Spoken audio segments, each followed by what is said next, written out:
अस्सलाम वालेकुम नाज़रीन, you watching up front with Mona Alam. Petroleum मसनूआत की कीमतों में एक दफ़ा फिर बहुत बड़ा इजाफा है। इसको पेट्रोल बम क्या एटम बम कहकर पुकारा जाए तो गलत नहीं होगा। 26 रुपये का पेट्रोल की कीमत में इजाफा, 17 रुपये तक का तकरीबन डीजल की कीमत में इजाफा, जिसके बाद से कॉन्सिक्वेंटली जो जब से ये हुकूमत इंटरिम जो निगरान हुकूमत है, जब से वो आई है इक़्तिदार में, उन्होंने कोई ऐसा शायद ही कोई 15 डे रिव्यू में कोई भी ऐसा टाइम नहीं गुजरा जब उन्होंने इजाफा ना दिया हो और एक डबल डिजिट इजाफा ना दिया हो। क्यूमुलेटिव इजाफा क्या है, तमाम चीज़ें क्या हैं, उनके ऊपर कुछ फैक्ट्स एंड स्टैट्स हैं। पहले वो देखते चलते हैं, फिर उसके ऊपर थोड़ी हम लोग बात करेंगे एनालिटिकली कि ये मामला कहाँ से शुरू हुआ, प्रॉब्लम कहाँ आई, क्योंकि इनके क़याम को तो 1 माह हुआ है, लेकिन ये लोग क्या कर सकते हैं, पिछले वाले क्या कर गए। But before that some stats. Petroleum मसनूआत की फ़ी लीटर कीमत में 26 रुपये तक का इजाफा, जैसे मैंने भी आपसे अर्ज़ किया। इजाफे से पेट्रोल की कीमत 331.38 रुपये अब हो गई है, जो ये हालिया इजाफे के बाद है, जबकि हाई स्पीड डीजल की कीमत 329.18 रुपीज़ है। आलमी मार्केट में तेल की कीमत इस वक्त $94 फ़ी बैरल है। डॉलर की कीमत में 296 रुपये तक इस वक्त जो पाकिस्तानी रुपये के बरक्स जो कंपैरिजन है या जो कीमत है वो $1 की ये है। डीजल पर 62 रुपये और पेट्रोल पर 60 रुपये लीटर PDL भी नाफिज है। निगरां हुकूमत के 1 माह में, ये जो मैं क्यूमुलेटिव इजाफे की नाजरीन आपसे बात कर रही थी, 1 माह में पेट्रोल की कीमत में 58 रुपीज़ और 43 पैसे का इजाफा हुआ है, जबकि डीजल की कीमत में 55 रुपये 78 पैसे का इजाफा हुआ है। ताहम 25% नाजरीन मजीद सेल्स टैक्स आयद करने की भी तजवीज़ थी, जिसे महंगाई में मजीद होशरबा इजाफे की वजह से ताहाल मौखर किया गया है। और पब्लिक ट्रांसपोर्टर्स भी जो हैं वो भी किरायों में मनमाना इजाफा इसके बाद कर चुके हैं। ये बहुत नाजरीन एक बहुत क्यूमुलेटिव इसके एक कुछ अदाद शुमार हैं और बहुत कंसाइज अदाद शुमार हैं। प्रॉब्लम यह है कि इस वक्त desperate times call for desperate measures. Desperate times तो आवाम के ऊपर नाजिल कर दिए गए हैं, लेकिन हमें वो डेस्परेट मेजर्स क्यों नहीं नज़र आ रहे, जैसे कि ऑफिस आवर्स को कम करना या ऑल्टरनेट डेज में ऑफिस लगाना, जिससे बिजली की भी बचत हो, फ्यूल की भी कंजम्पशन बचे। नेशनल एक्सचेकर के ऊपर भी जो फ्यूल का जो भारी भरकम लोड है, जो हमारे इम्पोर्ट बिल का सबसे भारी कंपोनेंट है, वो भी कम हो और आवाम की अपनी जेबों के ऊपर भी कुछ रहम हो। तो ये जो नित नए और जो डेस्परेट मेजर्स की बात हम करते हैं वो क्यों नहीं नज़र आ रहे। निगरान हुकूमत कुछ इकदाम कर रहे हैं, जैसे बिजली के थेफ्ट्स को रोक रहे हैं, या जो अभी थोड़ी देर पहले भी आप अभी खबर देख रहे थे ब्रेकिंग न्यूज़ में कि जो डॉलर्स और जो पैसों के होल्डर्स हैं उनको भी पकड़ा जा रहा है। लेकिन नाज़रीन, ये तमाम तर असरात तभी ट्रिकल डाउन होंगे जब एक आम आदमी को इनके फ़वाइद पहुँचें। अगर ना पहुँचें तो this is of no point. और ये बात भी नोटवर्दी है कि पिछली जो ये 16 माह की PDM पीपल्स पार्टी गवर्नमेंट थी, उनके टाइम के दौरान जो रुपए की कदर में कमी हुई है और जिस तरह से रुपए ने अपनी कदर खोई है, वो एक सबसे बड़ा सिंगल फैक्टर कहा जा सकता है।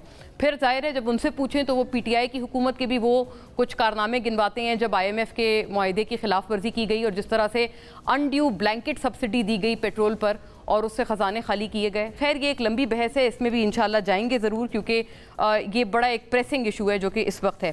सियासी तौर पर नाजरीन, साइफर केस के हवाले से PTI चेयरमैन ने अपनी दरख्वास्त ज़मानत तो दायर कर दी है, उसकी भी कुछ चीज़ें हैं जो कि आप देखते चलिएगा। साइफर केस में अगर बात करें तो चेयरमैन तहरीक इंसाफ की दरख्वास्त ज़मानत जो दायर की गई है, साइफर केस में पाकिस्तान तहरीक इंसाफ की चेयरमैन की जो दरख्वास्त है वो ज़मानत का नंबर अब लग चुका है और अगले मंडे को एक्सपेक्टेड है कि उसके ऊपर बाकायदा सुनवाई वगैरह हो। चेयरमैन PTI की दरख्वास्त पीर के लिए मुकर्रर होने का इम्कान है, जैसे मैंने भी आपसे अर्ज़ किया। बैरिस्टर सलमान सफदर ने हाई कोर्ट में दरख्वास्त दायर की, जिसमें उन्होंने अदालत से ज़मानत पर रिहा करने की इस्तदा की। ज़मानत में मौक़िफ़ ये अपनाया गया है कि इस्तिस्ना ने बदनीयती पर मबनी मुकदमा दर्ज किया और चेयरमैन PTI को बदनीयती से इस मन घड़त मुकदमे में नामजद किया गया।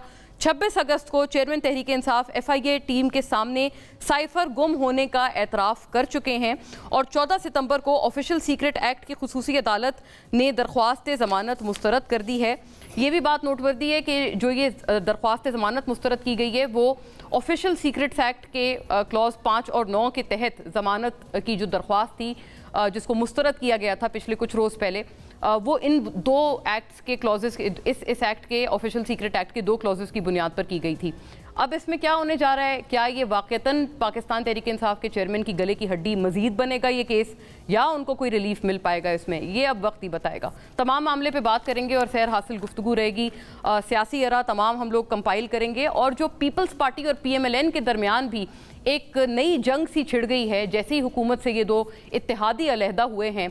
इत्तेहाद में जब थे इनका जो प्यार था वो भी देखने लायक था, और अब जब इत्तेहाद ख़त्म हुआ है, इत्तेहादी हुकूमत ख़त्म हुई है, तो उसमें जुमलेबाजी भी देखने लायक है। तमाम मामले पे बात करेंगे ब्रेक के बाद। हमारे साथ रहिए।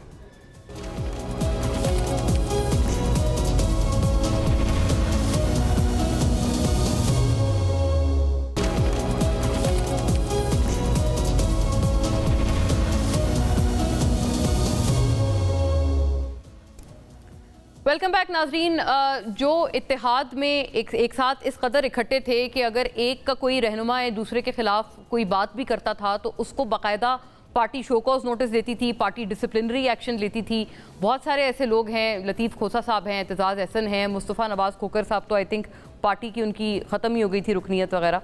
तो ये तमाम तर नाजरीन वो लोग थे जो कि पीपल्स पार्टी PMLN के अभी साबका इत्तेहाद में किसी भी चीज़ में हल्का सा भी कोई डिसेंट करने में या फिर अपने मुखालिफ को सपोर्ट करने में अगर आगे आते थे या कोई बयान देते थे तो उनके ऊपर बड़ा एक सख्त किस्म का एक्शन होता था, और बिल्कुल ज़ीरो टॉलरेंस का जो है वो मुजाहरा किया जाता था। अब जब हम इस दौर में आए हैं तो वहाँ पर हम जब बात कर रहे हैं तो बिल्कुल ऐसा मालूम होता है कि इत्तेहाद टूटे हुए चंद रोज़ हुए हैं, यानी वो भी ऐसा टूटा नहीं, हुकूमत ख़त्म हुई है और फितरी तौर पर ख़त्म हुई है जब असेंबली को बाकायदा अपनी मनमर्जी से वक्त से पहले डिज़ोल्व किया गया है, और उसके बाद 90 दिन की तमाम की सहमति से 90 दिन का टाइम इलेक्शंस के हवाले से लिया गया है कि 60 के बजाय 90 रोज़ में इलेक्शंस का इनेकाद हो। तो गोया ये कि बिल्कुल ऐसे बयानात दोनों इतराफ़ से आने शुरू हो गए हैं कि जिसकी शायद कोई नज़ीर नहीं मिलती, और ये सिलसिला पिछले कुछ चंद रोज़ से जारी है। अब ये इस वजह से बढ़ गया है कि अब जैसे जैसे दिन गुजर रहे हैं ये तमाम तर इख्तिलाफात बहुत ही खुलकर सामने आ रहे हैं। फैसल करीम कुंडी साहब पाकिस्तान पीपल्स पार्टी के अहम रहनुमा हैं और इत्तलात को भी अपनी पार्टी के बिहाफ पर देखते हैं। उन्होंने वैसे तो आज इसके आगे भी मज़ीद बात की है, लेकिन अभी जो हमारे पास एक शॉट है वो सुनिएगा, वो फिर भी थोड़ी सी कोवर्टेड बात है। उन्होंने बड़ी इसके बाद एक्सप्लिसिट बात भी एक की है, वो भी सुनिए।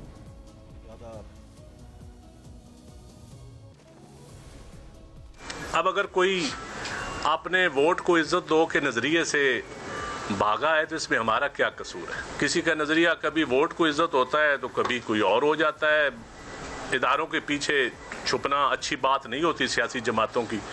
हमें इलेक्शन की तरफ जाना चाहिए। कुछ चीज़ें हमारी इत्तेहादी जमातों की तरफ से भी आ रही हैं। मैं समझता हूँ कि अभी माजी करीब में हमारा इत्तेहाद ख़त्म हुआ है और इतनी जल्दी उनको नहीं करनी चाहिए हालात ख़राब करने में, वरना बात निकलेगी तो बहुत दूर तक जाएगी। हमने कभी बैसाखियों की तलाश नहीं की। कुछ लोगों को, कुछ पार्टियों को हमेशा बैसाखियों की तलाश होती है कि हम बैसाखियों के ज़रिए इक़्तिदार पे हैं। हम अपोजिशन में भी बैठे हैं, हम हुकूमत में भी बैठे हैं, लेकिन कभी हमने बैसाखियों का सहारा नहीं लिया। बैसाखियों की तलाश में हमेशा कुछ पार्टियाँ घूमती रहती हैं। बैसाखियों का ताना तो बड़ा भरपूर अंदाज में मारा गया पीपल्स पार्टी की इस टॉक में, और फिर उन मजीद भी ये बात इजाफी तौर पर भी की गई कि नवाज शरीफ साहब जब वापस आएंगे, क्योंकि अब उनकी वापसी को वैसे तो जब जो उनकी डेट उनकी पार्टी की तरफ से दी गई है चंद रोज़ ही रह गए हैं, तो ये भी कहा गया है कि वो सीधा जेल जाएंगे। और PMLN भी वो नुस्खा बहुत अपने दिल से करीब रखे हुए है कि वो किस हिकमत अमली के तहत अगर PMLN दावा करती है कि जेल नहीं जाएंगे। हिफाजती ज़मानत की तो उन्होंने बात की है, लेकिन क्या वाकई लीगली स्पीकिंग ये मामला उतना ही आसान होगा? हनीफ अब्बासी साहब की अब बात सुनिएगा, उन्होंने जो कहा है, और फिर कल हमारे प्रोग्राम में एहसन इकबाल साहब ने भी बात की है, वो बाद में, बट फर्स्ट हनीफ अब्बासी। कि भट्टो जिंदा के नारे के अलावा कभी वो ये नहीं बता सकेंगे कि हमने जनाब इस मुल्क के लिए मोटरवेज दी, हमने इस मुल्क की इलेक्ट्रिसिटी जो है वो उसको पूरा किया, हमने इस मुल्क से बेरोजगारी का खात्मा किया, हमने दहशतगर्दी, वो एक ही बनेंगे भट्टो जिंदा। अभी भट्टो जिंदा नहीं है, खुदा के लिए भट्टो मर चुके हैं। जो इत्तेहादी हैं ये इलेक्शन का इत्तेहाद है, इंतखाबी इत्तेहाद है नहीं। उस वक्त से लेके आज तक हम कहते हैं पीपल्स पार्टी ने अपनी सियासत करनी है और उनकी कारकर्दगी अल्लाह ताला के फजल करम से हमेशा 0/0 ही रही है। जी नाजरीन, और ज़्यादा कड़ी तनकीद ये हुई, और कल secretary general PMLN Ahsan Iqbal sahab हमारे प्रोग्राम पे भी बात कुछ बहुत ज़्यादा आगे तक करके गए हैं, वो भी सुनिएगा उन्होंने क्या कहा है। बिलावल साहब को थोड़ा सा पुख्तगी से बात करनी चाहिए। पहले भी चंद उन्होंने ऐसे बयानात दिए थे कि जिनके ऊपर हमें मजबूरन जब जवाब दिया तो कुछ बदमज़गी हुई। हम नहीं चाहते कि बदमज़गी हो। देखिए, अगर जरदारी साहब पीपल्स पार्टी की सियासत करें, बिलावल साहब पीपल्स पार्टी की सियासत करें तो उनका हक है। इसी तरह नवाज शरीफ साहब का भी हक है कि वो मुस्लिम लीग नून को लीड करें, इसलिए कि 2017-18 में उनके खिलाफ जो मुकदमात बनाए गए थे वो बदनीयती पर और एक साजिश के तहत बनाए गए थे। और हमने कभी इस बात को दोहराया नहीं है कि 2017-18 में पीपल्स पार्टी ने उस वक्त किस तरह उस साजिश को कंधा दिया था और बलूचिस्तान की हुकूमत को ढाने में क्या किरदार अदा किया था। और इसी तरह जो पनामा का एक बेमकसद और एक झूठा अमल था, उसके अंदर उन्होंने किस तरीके से एक लीड रोल प्ले किया। हमने तो इन बातों को कभी नहीं दोहराया। जी नाजरीन, आपने बहुत सारी अहम बातें सुनी और सवाल ये भी उठता है कि अगर 2017 की पनामा की साजिश में PMLN अब इस हद तक आगे बात कर चुके हैं, वो कह रहे हैं कि बाकायदा पीपल्स पार्टी ने कंधा दिया था उस साजिश को, तो ये तमाम तर चीज़ें जानते हुए उनके साथ इस कदर एक पुख्ता इत्तेहाद में एंटर क्यों हुए? या फिर दूसरा भी एक जाविया है, दूसरा जाविया ये है कि ये तमाम बातें सिर्फ एक पॉलिटिकल कंजम्पशन के लिए दोनों एतबार से की जा रही हैं, क्योंकि दोनों जमातों ने इंडिपेंडेंटली इलेक्शन लड़ना है, किसी इत्तेहाद में इलेक्शन नहीं लड़ना, और हर कोई जानता है कि उन दोनों का जो वोट बैंक है वो एक दूसरे से बिल्कुल अलग-अलग है। तो क्या ये सिर्फ एक इलेक्टोरल पॉलिटिक्स या कंजम्पशन के लिए मामला किया जा रहा है? इसके ऊपर सैर हासिल बात करेंगे और तमाम इन जमातों के व्यूज़ भी शामिल गुफ्तगू करेंगे। For now I am joined by Khwaja Izharul Hasan sahab. उनका मैं फौरी तौर पर रुख करती हूँ। MQM पाकिस्तान के सीनियर रहनुमा, साबिक वफाकी वज़ीर और तमाम इन एतबार से बहुत एक अहम और जिसे कहते हैं ज़ीरक पॉलिटिकल रीडिंग रखते हैं। आपको बहुत खुश आमदीद इजहारुल हसन साहब।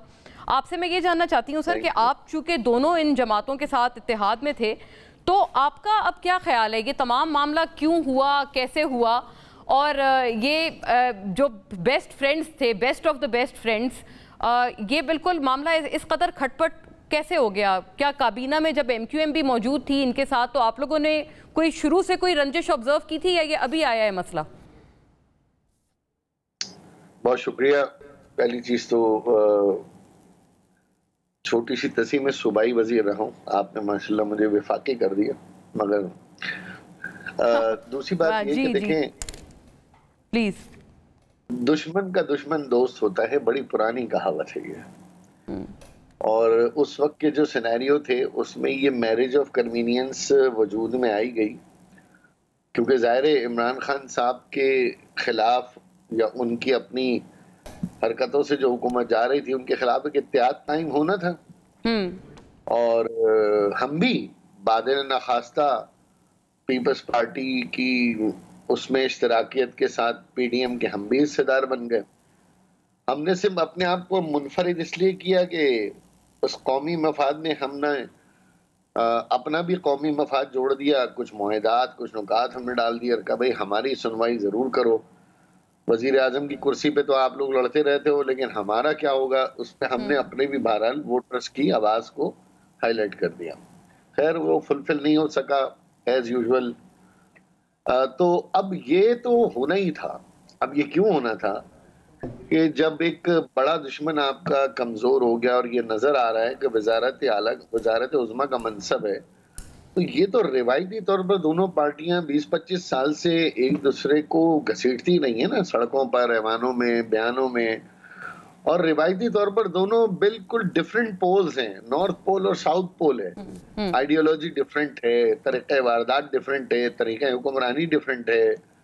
तो ये जैसे जैसे इलेक्शन करीब आएंगे, मैं वैसे ख्वाजा साहब आपने बड़ी अहम बात की है, मैं इस पे तारुफ भी करा दूं। शेर अफजल मरवत साहब अब हमें ज्वाइन कर चुके हैं, पाकिस्तान तहरीक इंसाफ से स्पोक्स पर्सन भी हैं लीगल मैटर्स पे, और खान साहब के तमाम जो मुकदमात हैं इस वक्त बहुत जाफिशानी से इस वक्त आप देख रहे हैं। बहुत शुक्रिया आपका मरवत साहब, thank you for gracing the show.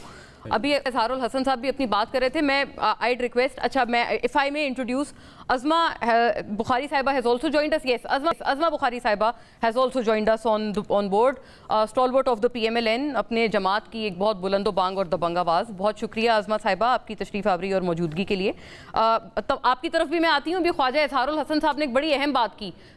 उन्होंने ये कहा कि ये दोनों जमातें हरीफ जमातें थीं और एक उनका जो मुश्तरका दुश्मन था, जब वो देखते हैं वो कमज़ोर हो गया है, तो फिर ये तमाम जमातें ये होना ही था, यानी पीपल्स पार्टी PMLN ने आमने सामने आना था। ख्वाजा साहब प्लीज कंप्लीट कर लें अपनी ये बात, ताकि मैं फिर दोनों की तरफ जाऊं, to the lady and as well as the gentleman. जी, आखिरी गुजारिश यही करूंगा कि पीपल्स पार्टी पंजाब में अगर स्लोगन उठाती है, देखिए सियासत में आपको ना अपने वोटर्स को एक दुश्मन दिखाना है। अब बदकिस्मती से हमारे यहाँ महंगाई, बेरोजगारी, इन्फ्लेशन ये दुश्मन थोड़ी है, हमारे यहाँ तो सियासी पार्टियां दुश्मन है एक दूसरे की। यानी किसी एक को आपने सामने खड़ा करना है अपने वोटर्स के, देखो यार सारा बेड़ा गर्क इसने किया। अच्छा ये एक नेचुरल पॉलिटिक्स है पाकिस्तान। तो सिंध में पीपल्स पार्टी हमें गई सिंध में हमें खड़ा करेगी कि देखो यार ये सारा किया था इनकम का है। पंजाब में पीएमएलएन को खड़ा करेगी। अच्छा पीएमएलएन इसी तरह पीपल्स पार्टी को, लेकिन हाँ सिंध में शायद पीएमएलएन और हमारी कोई इक्वेशन कहीं ना कहीं बनती नजर आ रही है। अच्छा पीएमएलएन से आपका कुछ हो सकता है मामला, क्योंकि अच्छा आप लोग वैसे भी काफी, आपकी जो लाइक माइंडेडनेस है वो पीएमएलएन के साथ ज्यादा रही है बनिस्बत पीपल्स पार्टी के। और मजे की बात है ख्वाजा साहब, उस वक्त मैंने आपसे ये अर्ज नहीं किया, लेकिन आपने कहा ना ये जमातें वैसे रिवायती तौर पे एक दूसरे के दस्तो गिरबा रही हैं, तो आपने भी तो काफी घसीटा है पीपल्स पार्टी को। सिंध में आपने भी उन्हें नहीं छोड़ा माशाल्लाह से, और आप भी उनके साथ फिर इत्तेहाद में भी शामिल हो गए थे। बस तो जो बात दूसरों के लिए सादिक है वो हमारे पर भी है कि नहीं, हमारे पास भी वोटरों के सामने एक मकसद है। ठीक है, सही है, ऑनेस्ट। तो मुश्तरका दुश्मन जो है वो कमजोर हो गया है। शेर अफजल मरवत साहब, मुश्तरका दुश्मन से मुराद है उनकी पीटीआई चेयरमैन, और ख्वाजा साहब यही कह रहे हैं कि जब वो चूंकि कमजोर हो गए तो अब ये दोनों पार्टीज तो रिवायती हरीफ हैं, पहले से हरीफ थी, कमजोर हो गए इनके दुश्मन मुश्तरका। ये रोशनी डाल देते क्योंकि सियासत में कमजोर वही होता है जिसका वोट बैंक जो है वो कम पड़ जाए या उसकी पॉपुलैरिटी का ग्राफ नीचे पड़ जाए। अब मौजूदा वक्त में तो सारे इलेक्शन हम जीत रहे हैं। चेयरमैन पीटीआई जेल में होने के बावजूद गिलगित में, केपी में, हर जगह पे जो हैं वो जीत उनका मुकद्दर बन रही है। तो लिहाजा ये अपनी कामयाबी बता देना कि इनकी क्या कामयाबी है, या दो रिवायती हरीफ जो हैं उन्होंने कौन सा इलेक्शन जीता है, सारी क़ियादत इनकी भाग गई है। और वैसे आपके वक्तों में सारे बाई इलेक्शन जीते थे वो जब पीटीआई की हुकूमत थी। देखिए जी, बात मौजूदा वक्त की हो रही है। अच्छा वो गुजर गया, कह रहे हैं कि हम कमजोर हो गए, तो ये बता दें जेल में इन्होंने हमें डलवाया है और जेल ने हमें और इस्तेकामत दी है, इस्तेकाम दिया है, हौसला दिया है। और इस जेल के डालने से अवाम पाकिस्तान जो है उनकी मजीद हमदर्दियाँ पाकिस्तान तहरीक इंसाफ के साथ हुई है। तो लिहाजा सियासी तौर पर हम तो वाइट पार्टी है जो कह रहे हैं कि आए जी इलेक्शन में हमारा मुकाबला करें, अगर किसी में दम है कोई हमारा मुकाबला कर सकते हैं। सारी पार्टियां जो हैं भाग रही है इलेक्शन से, कोई एक बहाना है, किसी ने जो है कहा आर्टिकल 51 की बात है, कोई कहते हैं डिलिमिटेशन करनी है, कोई कहते हैं अमन अमान ख़राब है। दूध का दूध पानी का पानी हो जाएगा जब भी ये तमाम पार्टियां जो हैं, ये पहले भी हमारे खिलाफ इकट्ठी थी, अब भी आए इलेक्शन में सब इकट्ठी हो जाए। सही, आप बड़ी एक आपने फेयर एंड स्क्वायर सी बात, एक सिंपलिस्टिक सी बात की है कि इलेक्शन जो है उसमें मुकाबला हो जाए। अज़मा साहिबा जीत उनका मुकद्दर बन गई है। फिर उन्होंने ये मजीद कहा मरवत साहब ने कि आप लोगों ने तो मजीद अपने पाँव पे कुल्हाड़ी मार दी चेयरमैन पीटीआई को जेल भिजवा के, क्योंकि उससे तो उनको मजीद इस्तेकामत मिली है। क्या बात है, बहुत शुक्रिया आपका। देखो मोना, जो इतनी इस्तेकामत उनको मिली है कि कभी उनके मैट्रेस गीले होने का रोना होता है, कभी जो है वो उनको हमें बताया जाता है कि जी उनके मसल्स बहुत वीक हो गए हैं, कभी हमें बताया जाता है वो बहुत खुश हैं, कभी हमें ये बताया जाता है कि जी वो जो है वो उनको देसी मुर्गे और मटन देसी घी में पका के दिए जा रहा है। तो किस इस्तकामत उनको तो मिलेगी, पता नहीं अभी इसमें भी क्या सच है क्या झूठ है। लेकिन गुजारिश ये है कि हम उससे डरेंगे जिसने जो है पूरे जो मुल्क के अंदर एक फितना है, हम उससे डरेंगे जिसने मुल्क के अंदर जो है वो इदारों के खिलाफ एक घिनौनी साजिश पहले जो है वो IMF का प्रोग्राम पाकिस्तान के अंदर तोड़वा कर और उसके ऊपर एक साजिश करके की। फिर उसके बाद जो है वो कभी लॉन्ग मार्च, कभी मुझे इसने गोली मार दी, कभी मुझे उसने गोली मार दी, कभी इस पे इल्जाम, कभी उस पे इल्जाम, और जब उससे सबूत मांगे जाए तो उसके पास कोई सबूत नहीं होते।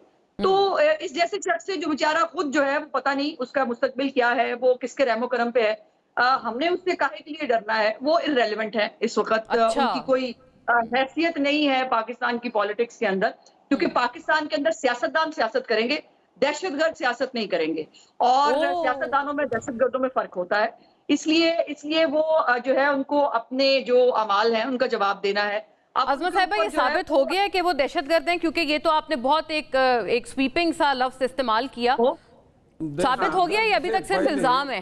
मरवा साहब मैं आती हूँ, अज़मा मुकम्मल कर लें जी। बात यह है कि पूरे पाकिस्तान ने देखा, आपने भी देखा ही होगा, जो 9 मई को जो है 20-22 शहरों के अंदर एक मुनज़्ज़म किस्म की जो है दहशतगर्दी की गई। अभी मैं वो छोड़ रही हूँ, वो जो इन्होंने 25 मई को किया, वो जो इन्होंने बाकी को किया, उसको मैं छोड़ रही हूँ, उसको मैं भी अलग रख रही हूँ, उसकी बात नहीं कर रही। लेकिन जो JIT की रिपोर्ट बनी है, जिसके अंदर तकरीबन तमाम इदारों के लोग मौजूद थे और उनके पास बहुत मेरी इतलात के मुताबिक उनके पास बहुत सॉलिड एविडेंस मौजूद है। जब इमरान खान साहब पुलिस लाइन में जो है वो बंदियाल साहब के मेहमान थे ना, तब वो किस किस को फोन कर रहे थे, किसका फोन उन्होंने इस्तेमाल किया था और वहां वो क्या क्या डायरेक्शन दे रहे थे। मुराद सईद जो है उसने किस तरह से ये प्लान बनाया था, आपको उनके खुद के लोग बता रहे हैं कि जो है वो कैसे कैसे प्लान बना था। सुना भी है कि कोई वादा माफ गवाह और इस तरह की चीजें और भी हैं। हाँ, ये आ सकती है, ये कोर्ट के अंदर आ जाएगा। अभी तो ये है कि यही तो मैंने कहा कि जिस आदमी ने अभी 9 मई भुगतना है, जिसने अभी जो है वो अलकादिर ट्रस्ट भुगतना है, जिसने वही मैं आपसे अर्ज करी थी कि इल्जाम है ना, अभी तो इसकी सेहत इल्जाम है ये। मैं इसका जवाब, माशाल्लाह सारे लॉयर्स हैं, ख्वाजा साहब भी, अज़मा भी, मरवा साहब। हाँ जी, इन्होंने बात की जी कि दहशतगर्द, अगर अवाम पाकिस्तान की हकीकी आज़ादी के लिए जंग लड़ना दहशतगर्दी है, हम ऐसे दहशतगर्द ही अच्छे हैं। इनके लीडर की तरह चोर उचक्के तो नहीं है जो भाग गए हैं। इनके लीडर जो हैं 4 हफ्ते का कह के वो भागा हुआ है, चोरी और करप्शन में वो कन्विक्ट है। सर पीटीआई की हुकूमत ने तो भेजा था ना? वैसे नहीं जी, पीटीआई की हुकूमत ने नहीं भेजा था, अदालत ने भेजा था। अदालत में उन्होंने बांट दिया 4 हफ्ते का। फिर इनका भाई 16-17 महीने फिर पाकिस्तान को इन्होंने नोच के खाया। एक एक करके अब स्कैंडल सामने आ रहे हैं। असला लाइसेंस का स्कैंडल आया, 10 अरब रुपए का इनका इश्तेहारात का स्कैंडल आया। फिर इससे पहले जो है चीनी का स्कैंडल आया। सारी उम्र इन लोगों ने पाकिस्तान के लोगों के हड्डियों के गोदे खाए हैं, करप्शन किए। 3 दफा वज़ीर आज़म रहा और तोशाखाने में चेयरमैन पीटीआई इमरान खान की गाड़ी की हुई। हजरत तो गाड़ियां का चुके हैं। 383 तहाइफ जो हैं वो उसकी बेटी मरियम नवाज, उसका भाई, उसके भतीजे और माशाल्लाह वो इनका जो तोशाखाना में बड़े लंबी फहरिस्त है। ये दहशत, इन्होंने कहा जी कि बड़ी मुसद्दिका शहादतें हैं। एक शहादत बता दें, 9 मई को इमरान खान ने कहा था कि आए मुझे इसी तरह घसीट के पकड़े। उन्होंने कहा था कि जी आप जो है कैमरे के नहीं, बट सर मरवा साहब, घसीटने का मतलब ये तो नहीं हो सकता ना कि आप खुदा ना खास्ता अस्करी जो इंस्टॉलेशंस है उन पे हमला आवर हो जाएं, क्योंकि खान साहब ने भी ये कहा है कि भाई इसका बैकलैश आएगा। ये कह रहे थे ना, वो अदालत में भी बैठ के कह रहे थे मुझे नहीं जाने दिया तो रिपीट हो जाएगा। खान साहब भी मुजम्मत कर चुके हैं, हम भी कर चुके हैं। सवाल ये है कि उन लोगों के अलावा जो उन अटैक में फिजिकली मुलव्वस हैं। आप खान साहब की बात करें, खान साहब तो आपकी तहवील में था। आपने एक फोन रिकॉर्ड दे दिया जी कि इसका किसी मुराद सईद से या किसी, हाँ रिकॉर्ड दिया या नहीं दिया, ये मैं आगे पूछती हूँ। दूसरी बात, एक गवाह लिया है 9 मई से लेकर आज तक। किस बात का?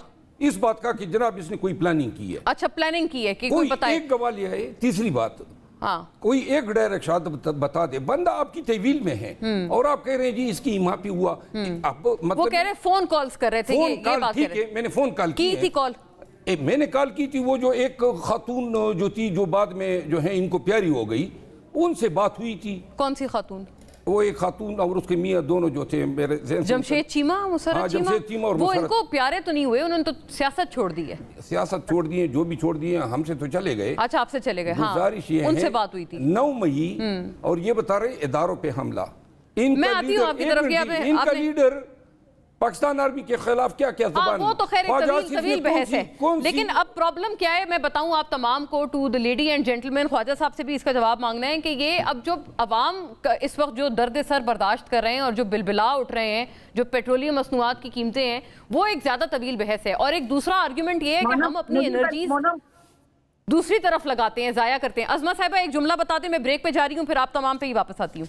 एक जुमला आपका आ जाए। एक जुमला नहीं, ब्रेक पे जाना है ना आपकी बातों का जवाब देना। जी ब्रेक पे जाना है क्या? ब्रेक पे वापस आके आपका जवाब ले लूं मैं? ओके, ऑलराइट, ठीक। वापस आते हैं नाज़रीन, और बड़े सारे ज़ाहिर है जवाबात हैं और सवालात भी हैं। Stay with us.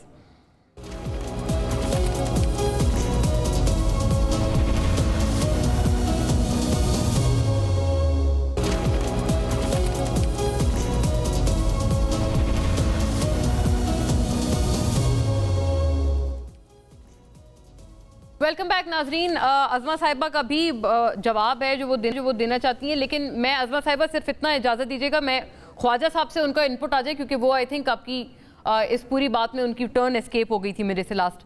Khwaja Sahab, ये बहुत ज़रूरी बात है और बहस है, लेकिन असल अवाम भी तो फिर बिलबिला रहे हैं ना सर। वो भी कह रहे हैं कि यार ये इस चक्कर से आप लोग बाहर निकलें, कोई आप तमाम मिलकर बैठें, कोई हालत देखें अवाम की, हालत उजार की।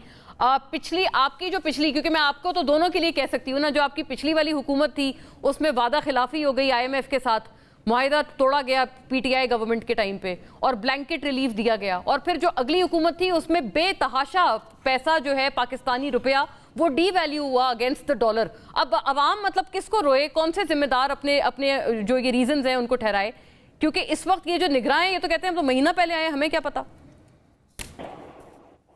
अच्छा, अवाम तो बेचारी हमारी बड़ी सीधी सादा है, और क्योंकि मैंने भी अपना सफर दरियों से शुरू किया पॉलिटिकल कारकुन की हैसियत से और यहाँ तक पहुंचा, तो यहाँ बस से यही मुझे अंदाजा हुआ कि पाकिस्तान की सियासत में सही और गलत कुछ नहीं है, बस कमजोर या ताकतवर है।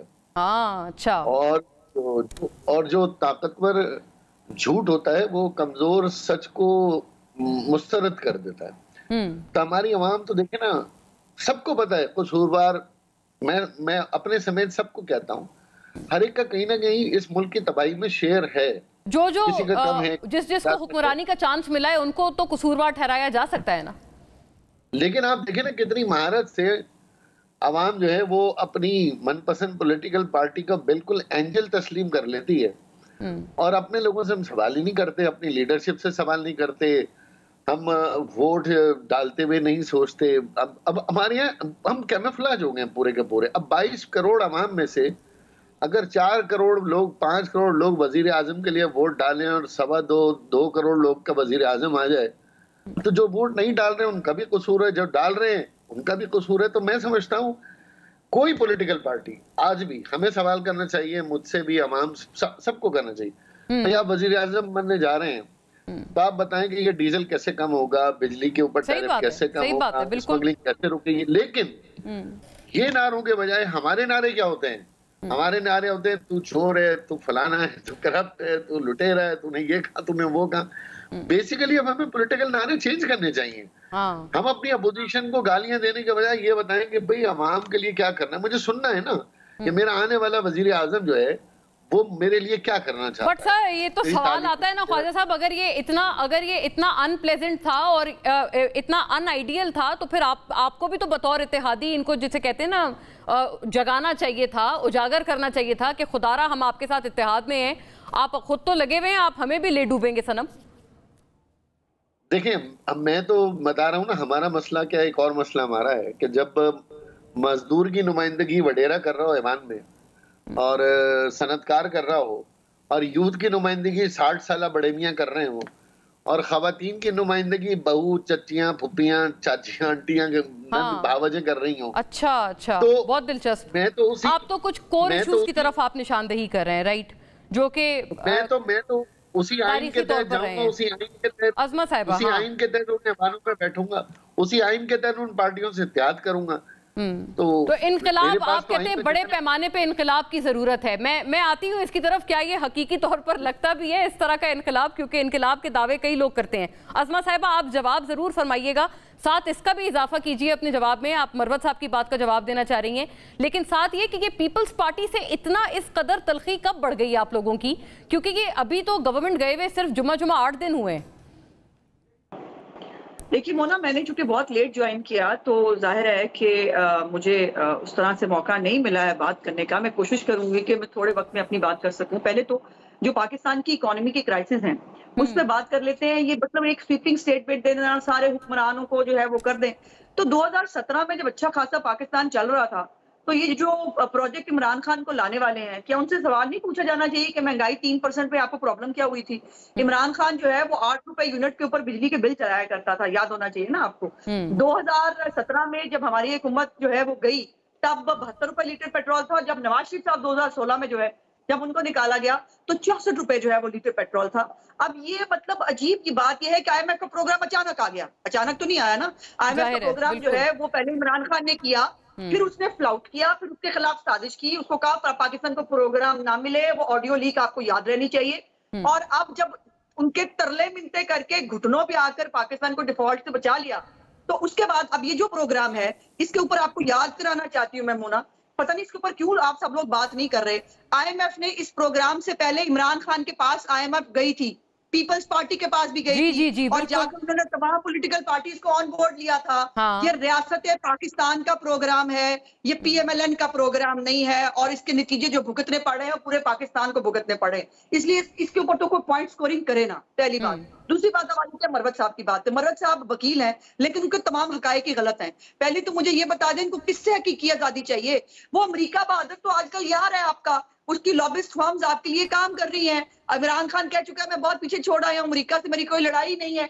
तो किससे हकीकी आजादी चाहिए भाई? इदारों से ही लड़े हो ना, वो डर्टी हैरी और वो जो जिनको सुबह शाम गालियां देते हैं, जिनके खिलाफ जो है वो बगावत कराने का प्रोग्राम था कि हम जो है आर्मी चीफ को पहले उसकी अपॉइंटमेंट पे खेलेंगे, वो सदर अलवी ने खेलने नहीं दिया, और उसके बाद जो है वो आपने उसके खिलाफ जो है वो मैं असम्बलियां तोड़ दी, ये करूंगा, सब कुछ करके देख लिया ना।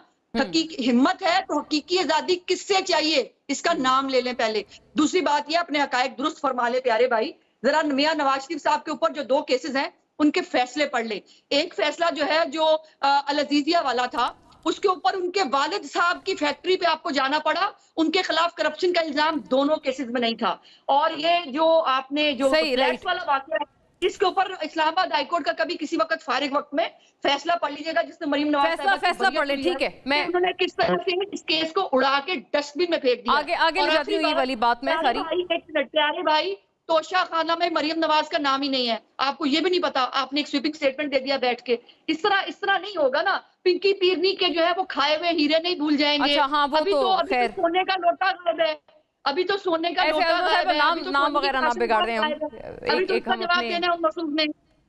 एक हम हाँ एक अपने सब अपनी उसमें बात करें ताकि ये कि किसी का नाम वगैरह खराब ना करें, नहीं खराब ना करें, बिगाड़ने में जवाब दे। जी मरवत साहब आप जवाब दे दें, चंद मेरे पास लम्हात है, लिमिटेड टाइम है। अजमा साहिबा की तरफ भी मैंने जाना है और ख्वाजा साहब का भी इस पे मुझे व्यू चाहिए। मैं एक बात करता हूँ, 2017 का भी काफी लोग हवाला दे रहे हैं। देखिए 2017 वो कहते हैं प्रोजेक्ट इमरान खान, अगर प्रोजेक्ट इमरान खान था तो ये जो 16 महीने कबल जो प्रोजेक्ट शहबाज शरीफ आया ये भी प्रोजेक्ट था ना, यही प्रोजेक्ट था। नहीं, अगर वो एस्टेब्लिशमेंट पे इल्जाम तराशी कर रहे हैं और अगर आपका लीडर इतना दूरंदेश है और इतना मुदब्बिर सियासतदान है तो किस तरह उसने बाजवा को चीफ ऑफ आर्मी स्टाफ बना दिया जिसने 4 महीने में उसकी हुकूमत चलती कर दी।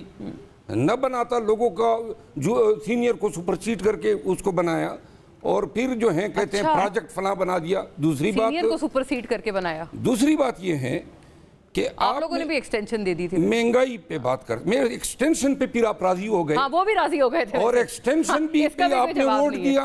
क्यों वोट दिया? 2019 से पाकिस्तान मुस्लिम लीग नून जो है बाजवा के साथ साजिशें कर रही थी। 2019 से आपने अंदाजा लगाया है। ख्वाजा आसिफ का बयान है। हाँ, ख्वाजा आसिफ ने कहा था ये। जी, अब मैं आगे एक बात करता हूं, पंजाब ऑफर किया गया था। इन्होंने नाम बिगाड़े बीबी साहिबा का। आप ना बिगाड़िएगा। नहीं, मैं किसी का नाम नहीं बिगाड़ता हूँ, लेकिन जवाब अपने पश्तो हमारे यहाँ एक कहावत है, ये शुक्र करें ये शुक्र करें कि इनका लीडर पठानों में पैदा नहीं हुआ। भी नाम है ना उनका, अजमा साहिबा। ये शुक्र करें कि ये इनका लीडर पठानों में पैदा नहीं हुआ। क्योंकि आप मैं बात कंप्लीट कर लूं फिर जवाब है ना अजमा साहिबा। इट्स नॉट, अगर ये पठानों में पैदा होता तो पठानों में लोहार को कोई रिश्तेदारी नहीं करता है। सैंडविच हुए में लोहारों के साथ कोई रिश्तेदारी नहीं करता है। इसके ये बेटे अंगलू बांगलू और बेटी इन सब ने भी नहीं, अगर वो नाम बिगाड़ेंगे कोई ना बिगाड़े। मैंने भी तो बांध दिए। मैंने इसे कहा था कोई किसी का नाम, तो लिहाजा उन्होंने सारी जिंदगी इसी तरह बैठ के रहना था। सलमान बाहर जाके पार्टी कर रहे हैं, सिनेमा देख रहे हैं, फिर उस पे करो, फिर बंटू बबलू पे कर लो, फिर तुम्हारे बंटू बबलू बाहर क्या कर रहे हैं? ये थोड़ा ऐसे हम पर्सनल हो रहे हैं एकदम। वो नाम बिगाड़ेगी तो नहीं, मैंने इसीलिए उनको रोका है, उसके बाद उन्होंने दोबारा नहीं दोहराया। शुक्र करें पठानों में वो पैदा नहीं हुआ। मैं इसीलिए कह रही हूँ कि हमारे यहाँ कभी जमीन से रिश्तेदारी नहीं होती है। 2017 पे कोई प्रोजेक्ट लॉन्च हुआ था या ये हकीकी तौर पर एक घर में पलते हैं? या कमाल है, दूसरों के बच्चों पे बात करेंगे आप। यहूदियों नहीं, कोई किसी के बच्चों अगर पे बात आप नहीं किसी करेगा। का नाम कोई किसी के बिगाड़ेंगे बच्चों तो पे बात आपके नहीं लीडर करेगा। का नाम भी बिगड़ेगा। नहीं, वही मैंने उनको रोका है मरवत साहब, इसीलिए। ख्वाजा साहब सैंडविच हुए हुए ख्वाजा साहब जी अजमा साहब, आई गॉट योर पॉइंट। बिल्कुल, हम बिल्कुल किसी के ऊपर ऐसी बात नहीं करेंगे। जी ख्वाजा साहब, आप बताइए 2017 में क्या हुआ था, आपके रीडिंग क्या है इस मामले पे? आप माशाल्लाह बहुत जीरक सियासतदान है।